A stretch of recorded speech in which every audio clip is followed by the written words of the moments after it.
Ever wonder why someone becomes 10 times more attractive the moment they step back? It's like pulling away acts like a magnet. You try to shake it off, but the more they're absent, the more you think about them. Not because they did something special, sometimes it's the opposite. But suddenly they're all you can think about. That silence is loud. That space they left? You're filling it up with thoughts, questions, fantasies. What happened? Why did they pull away? What did I do? And it doesn't matter if logic tells you they're the wrong one. Emotion doesn't care about logic. Your mind keeps circling back. That message you didn't get. That change in tone.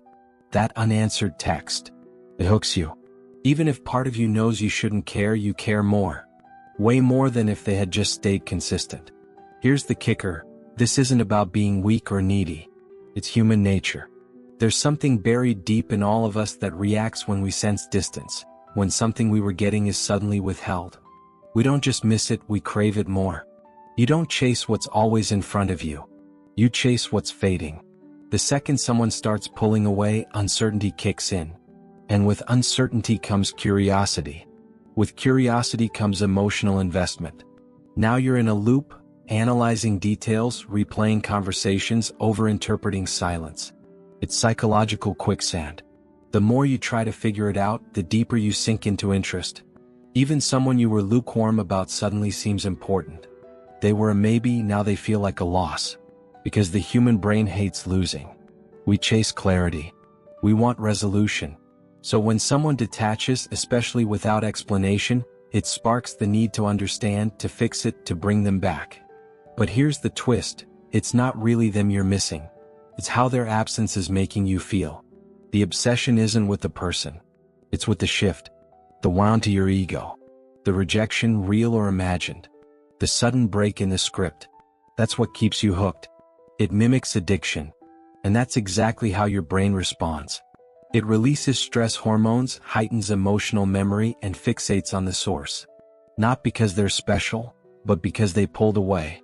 Some part of us believes that if we can just win them back, it'll restore our sense of control. It's not about love, it's about relief. We mistake the anxiety for passion. The distance becomes desire. That's how powerful detachment is.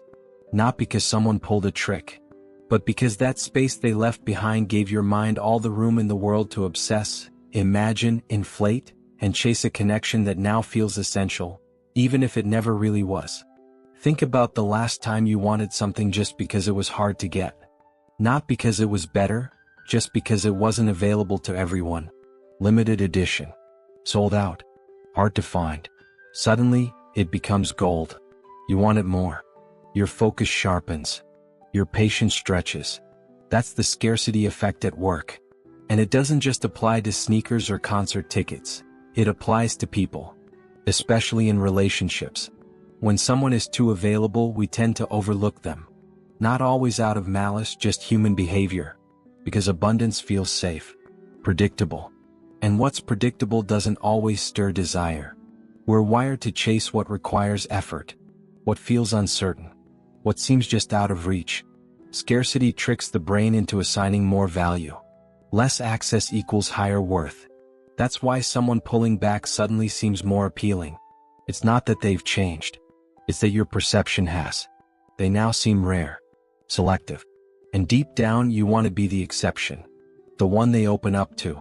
The one who gets the limited access version of them. You don't just want them, you want to feel chosen by them. Scarcity creates tension, and tension heightens attraction. It makes every text, every glance, every interaction carry more weight. You find yourself replaying the smallest moments. Giving meaning to things you would have ignored if they were constantly in your space. That tension? It keeps you hungry. Keeps you alert. You're leaning in because you're not sure when the next signal's coming. And that uncertainty fuels obsession. We fall into the trap of thinking something must be valuable if it's scarce. Sometimes that's true. But sometimes it's just the brain reacting to what feels exclusive. The person isn't necessarily more worth it, but the experience of wanting them feels more intense. It mimics importance. That's why we can find ourselves chasing someone who's giving us barely anything, because their lack of availability creates the illusion of high value. It happens in everyday situations too. Think about people you lose interest in once they start giving you consistent attention. It's not always fair, but it happens. Now flip it, someone pulls back slightly and they're suddenly at the front of your mind.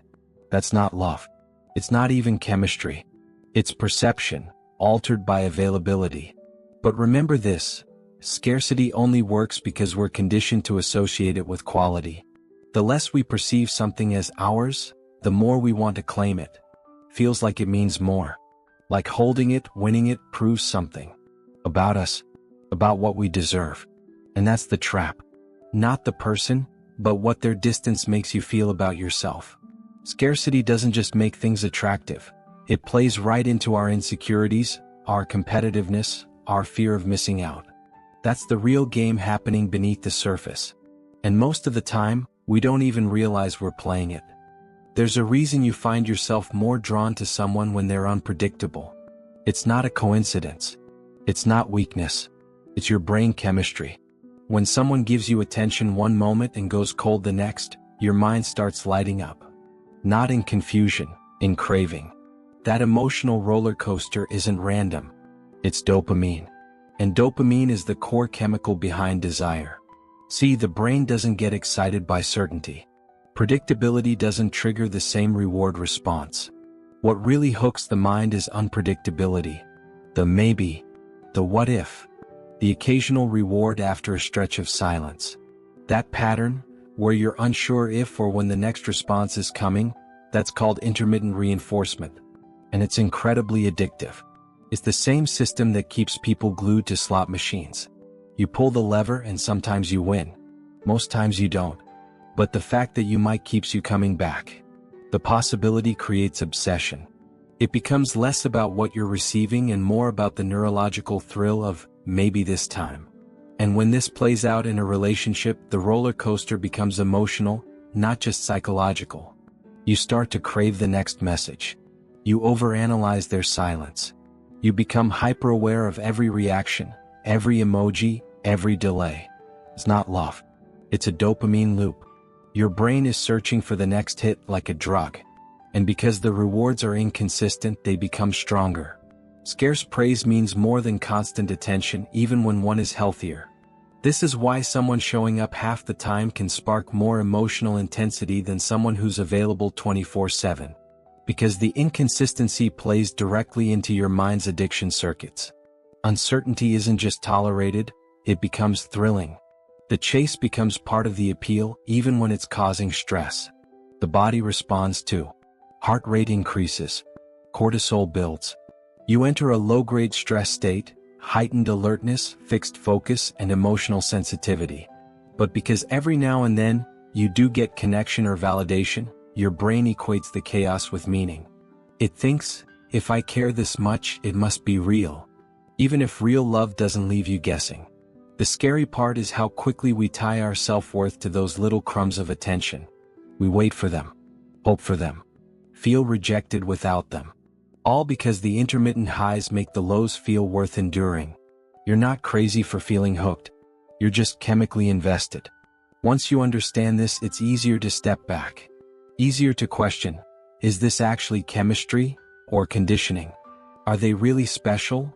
Or just unpredictable enough to hijack your reward system? That clarity is the first step to breaking the loop.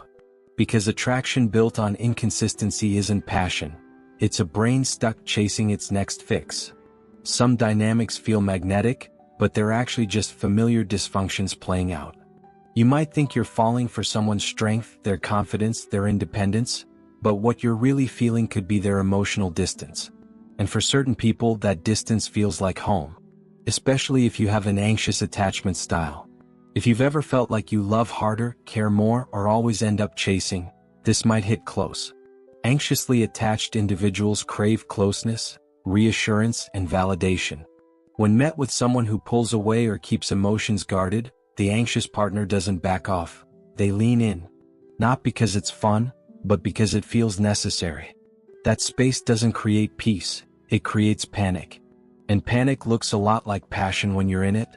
Now, on the other side of this dynamic is the avoidant type, cool, calm, detached. They're not chasing. They're protecting their space. They value independence over intimacy and keep people at arm's length to avoid vulnerability. To the anxious person, this distance doesn't feel like rejection. It feels like a challenge. An opportunity to prove they're worthy of being chosen. So they try harder. They give more. They wait longer than they should. That back and forth creates an addictive push-pull. The more avoidant someone is, the more anxious the other becomes. It's emotional chess, and both players are stuck playing the same moves. Not because they're trying to hurt each other, but because it's the only game they know. There's also a deeper belief lurking underneath. If I can win this person over, it means I'm enough. That's what keeps anxious partners chasing unavailable people.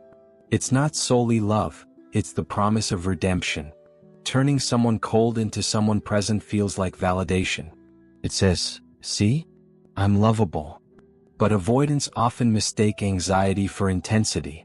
They assume the anxious partner feels too much too fast. So they pull back, fearing loss of control. That fuels even more uncertainty, and with it, more pursuit.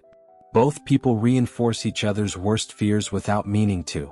This cycle can feel intoxicating. But underneath the highs and lows is instability, not intimacy.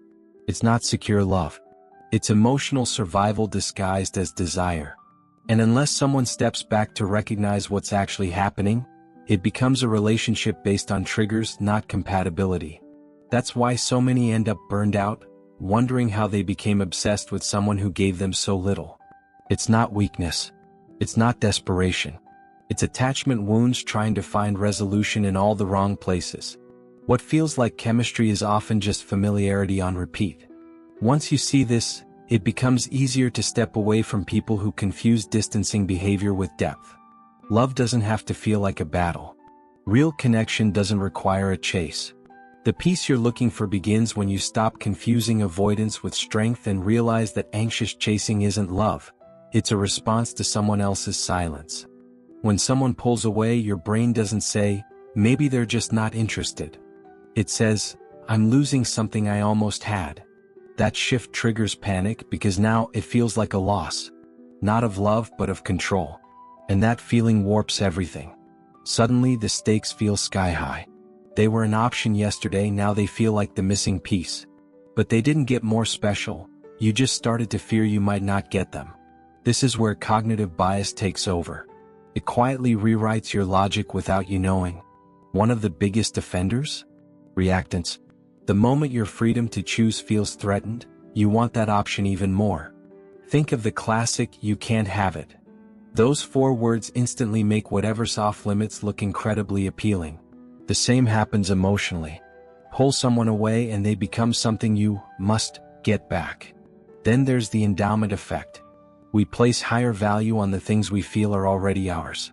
Even if there's no real commitment, the second you build emotional connection, your mind treats it like a possession. So when it feels like it's slipping, desire doubles. Not because the connection deepened, but because your brain believes you're losing something you own. That perceived loss becomes obsession. It's sneaky. You start rereading messages, watching for online activity, rationalizing red flags. Not because the person changed, but because their distance created fear, and fear distorts perspective. Now, their lack of effort makes you want to prove your worth. Their silence becomes a mystery you're desperate to solve. You aren't just missing them, you're trying to win. And this is the trap. Because the more uncertain someone becomes, the more attractive they appear, until you're no longer seeing them clearly. You're chasing validation. You're confusing absence for value. And every step you take toward them feels necessary, even when it's exhausting or one-sided. The bias doesn't let go easily. It convinces you that if you hold on a little longer, if you just say the right thing, you'll get back to how it was. But was it really that great? Or has the distance just blurred reality? We fall hardest for people who trigger these mental shortcuts without realizing it. They don't even have to try. All it takes is one shift, less attention, shorter replies, a missing call, and suddenly you're spiraling, obsessing over what you had, trying to regain what you never fully held. What makes it worse is how rational it feels in the moment. Like you need closure. Like letting go is the wrong move. But the more you chase something retreating, the more you inflate it. Your brain makes it bigger, more important, more necessary. Not because it is, because scarcity always feels more valuable, even when it's just an illusion your mind created to fill in the gaps. Sometimes what feels like love is really a deep need to fix something that feels broken. That spark you feel? It's not always chemistry, it can be a mission. A silent hope that if you just love them hard enough, they'll finally open up. They'll finally choose you. And when someone is distant, inconsistent, emotionally unavailable, that hope becomes louder than your logic. It's the fixer mentality. The belief that if someone is cold, quiet, or guarded, it means there's a wound and maybe you're the person meant to heal it. Not because they earned that effort, but because deep down you want to be the exception. You want to be the one who helps them change. It doesn't start as chase. It starts as care. You see their pain, their struggle, their dismissive behavior. Instead of taking it personally, you see a challenge. You think, they're scared, not cruel. So you wait. You give and keep giving. You justify the lack of effort. And suddenly what began as interest turns into emotional labor. The dynamic becomes clear. You overfunction. They underdeliver. You reach. They retreat. You push. They pause. And the harder it gets, the more personal it feels. You aren't just trying to connect, you're trying to prove something. That you're good enough to break their pattern. That your love can be different. Underneath it all is this quiet thought. If they finally open up, it'll mean I was right. I was worthy all along. So you stay. Even when they're inconsistent. Even when your needs go unmet. You keep hoping they'll have that breakthrough moment. But they rarely do. Because they don't feel the pressure. You do. You carry the emotional weight for both of you. You fantasize about the day they'll change their mind. You replay the few sweet moments like proof it's possible. One soft text erases days of silence. One compliment cancels out months of distance. That's how invested you've become. Not in who they are, but in who they could become with you. But here's the truth most don't want to admit. Fixing someone isn't love, it's insecurity in disguise. It's the fear that if you don't work for love, you don't deserve it. That relationships must be earned through effort, patience, sacrifice. It's often rooted in childhood patterns, being conditioned to beg for attention, to behave for affection. And now you're replaying it in romance, hoping for a different ending. There's no glory in being the one who waited while someone figured it out. There's no prize for loyalty to potential. If loving someone constantly leaves you empty, you're not in love, you're in pursuit. And the moment you stop trying to win them is the moment you realize they were never losing you. You were just losing yourself. There's a fine line between strength and strategy, and a lot of people are walking it without knowing. It's easy to confuse detachment with playing hard to get. But they're nothing alike. One is rooted in self-respect. The other is built on reaction. Detachment, when genuine, isn't about controlling outcomes. It's about not collapsing your identity around them. It's not a tactic. It's a mindset. Pulling back to manipulate someone into wanting you feels different than choosing space to protect your peace. One comes from fear. The other comes from clarity. If you're detaching just to see if they'll chase, you're not really detached. You're still anchored to their response. Still performing. Still hoping. That's not power. That's just silence disguised as strategy. Real detachment doesn't need to punish. It doesn't give the silent treatment. It doesn't wait by the phone wondering if the distance worked. It's not a waiting game. It's a letting go. And letting go doesn't scream, "Come back." It simply says, "I'm good either way." The reason people respond to that energy isn't because they're being manipulated, it's because confidence is magnetic. And nothing is more attractive than someone who's okay with or without you. That's the paradox. When you stop trying to be picked, when you stop proving your worth, others feel the shift. It changes the energy. You're no longer chasing. You're choosing. But the second you use detachment as bait, it backfires. People can feel intentions. Emotion has tone. You can say nothing and still emit desperation. You can be quiet and still be grasping. That's why chilling your emotions won't work unless you've actually made peace inside. The silence needs to come from peace, not pain. Otherwise, it just creates more chaos. This is why holding back isn't always wise. If it's fake, it cracks. And when the cracks show, so does the truth. You were never calm, you were coping. That's not sustainable. That's not attractive. That's exhausting. And more importantly, it teaches you to suppress instead of heal. That's not growth. It's rehearsed indifference. So if you pull away, don't do it to get a reaction. Do it because you've outgrown proving yourself. Because you value emotional equality. Because performing for someone's affection doesn't feel good anymore. Let the boundary speak louder than the silence.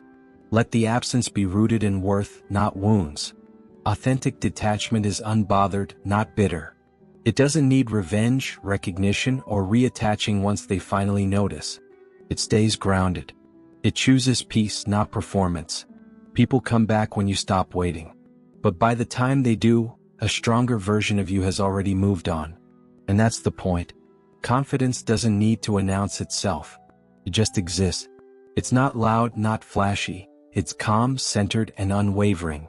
The kind of presence you notice without effort. That's the energy people are drawn to. Not the chase. Not the performance. But the groundedness of someone who knows who they are. When you're not desperate for validation, you stop trying to perform for it. You're not adjusting your worth based on who's paying attention. You're not bending over backwards for approval. You're just showing up fully and letting people meet you there or not. That's power. And it's rare. When you're truly independent emotionally, you're not guarded, you're selective. You don't build walls, you set standards. You're not waiting to be chosen because you already know you have value. Conversations aren't additions. Relationships aren't rescue missions. You're not proving yourself to be loved. You're simply being. That energy is magnetic. People feel it when you're not chasing. They feel it when your world doesn't shrink just to make room for them. That creates curiosity. Desire. Not because you're playing games, but because you're showing you already have a life that matters, with or without their involvement. You're attractive not because you try harder, but because you're not trying at all. You're just living, creating, enjoying. And that kind of presence is impossible to fake. It can't be mimicked through tactics or temporary silence. You have to build it from the inside. Through boundaries, through self-trust, through experience. It starts when you stop making rejection personal. When you realize someone pulling back isn't a sign that you're not enough. It's just misalignment. It's redirection. You don't chase clarity. You are clarity. And the moment you stop attaching your value to someone else's interest, they stop having power over you. People confuse availability with weakness, but real strength is not about closing off. It's about choosing wisely. Letting go when energy isn't matched. Walking away with dignity instead of demands. That's the difference between needing someone and wanting someone. One comes from lack, the other from abundance. When you become the source of your own peace, you stop running after external fixes. You stop looking for healing in people who can't even hold space. You stop entering situations just to prove you deserve love. Because deep down you've already accepted that you do. And that makes you unshakable. Not emotionally cold. Just whole. Solid. Not easily stirred by inconsistency or lowered just to feel wanted. You're not a magnet because you're distant. You're a magnet because you're full. Nothing to prove. Nothing to chase. Just someone at peace, and ironically that's what draws everything toward you. Letting go isn't weakness. It's wisdom. It takes real strength to release something your heart wanted but your peace couldn't survive. Walking away without drama, without begging, without waiting for closure. That's growth. That's self-respect in action. And there comes a moment when you stop trying to fix the situation and start repairing your own foundation. Detachment isn't about indifference. It's about clarity. You stop engaging in cycles that drain you. You stop calling it love when it feels more like confusion. You stop mistaking patterns for fate. That shift doesn't happen overnight, but once it clicks, you can't unsee it. You begin to value peace over intensity. Consistency over chaos. You lose interest in temporary highs and start craving emotional safety.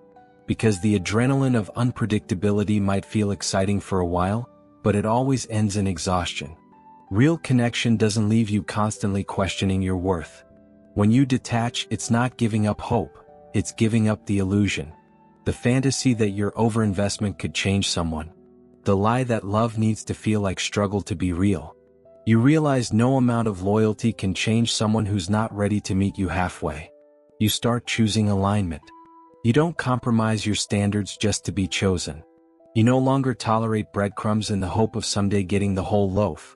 You become okay with silence, with space, with walking away and not looking back. Not as punishment, but as protection. You stop explaining your value because people who get it won't need a speech. You stop begging for clarity because your peace no longer negotiates with confusion. You stop being emotionally reactive to someone else's inconsistency because your emotional state isn't up for rental. True detachment is freedom. Not from people, but from expectations, from the need for things to go your way to feel okay. It's emotional maturity. It doesn't mean you feel nothing, it means you're not held hostage by what you feel. You're not operating from fear, scarcity, or the hunger to be validated. You learn to stay in your own energy, to trust timing, to release what doesn't reciprocate. And you realize that anything that costs your self-worth is too expensive. You don't run. You rise. Quiet, grounded, and sure of what doesn't belong in your life anymore. Ironically, when you no longer need someone to return, that's when they often notice. But by then you won't be waiting. Because you've evolved. You've moved forward, not out of spite, but out of self-love. That's when everything shifts. You become the one who doesn't chase. You attract. And not because of games, but because your peace speaks louder than your presence ever did. If there's one thing to take away from all of this, it's simple. You don't need to chase anyone to be loved. Real connection doesn't require constant proving, fixing, or waiting. Your peace is your power. And when you truly let go, not to get a reaction but because you finally know your worth, you stop settling for less than what aligns with that. Detachment isn't the end of love. It's the beginning of self-respect. If this hit home, if you're ready to break the cycle and show up with quiet confidence and real clarity, don't just watch, grow with us. Hit that subscribe button, tap the notification bell, and join this journey toward emotional freedom, self-worth, and unshakable presence. Because from now on, it's not about who stays, it's about who deserves to.